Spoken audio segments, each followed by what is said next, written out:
Hi everyone, my name is Takayla Livingston and I am an advocate for today's youth and education. And so today I want to speak to you all about a question that I want you to think about and remember. My goal today in this video is to get you to rethink what you're capable of.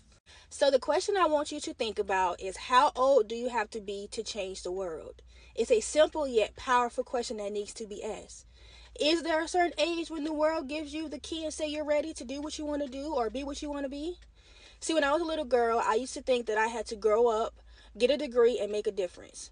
But life taught me a different lesson, and today I want to teach that lesson with you.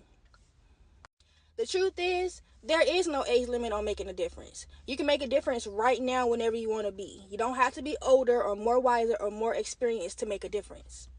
We as parents and educators and leaders and community members have to understand that this generation has become the greatest generation of all time.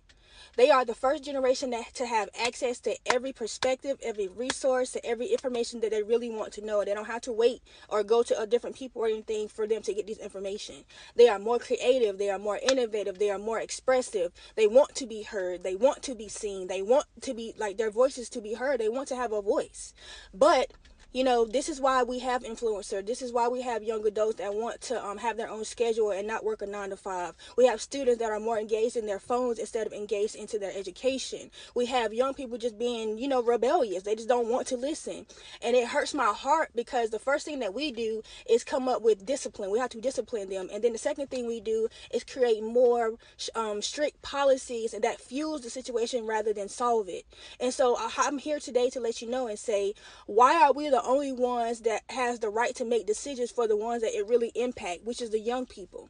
So if I ask everyone on this video after I post this video and ask you to comment, everyone that had a right to make the decision for them, who is going to comment and say they have the right? You're not going to see any comments of young people saying that we have the right to decide of what we want in our education. You don't see that. So again, I ask you, how old do you have to be to change the world? How old do you have to be to make a difference? How old do you have to be to have a voice, to be seen, to be heard? Because at this point, our youth are screaming for help. They're screaming for attention. They're screaming for independence, but they really don't want to be independent. They just want to have support.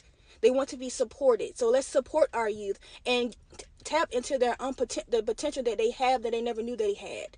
All these children here nowadays have all these talents, all these resources, all these different things that are able to do, but they don't want to do it or don't know how to do it because they're not supported. They're not given the resources. They're not given the opportunities to do these things. And so that's why I'm here as an advocate for today's youth and education, to get our leaders and our parents and our educators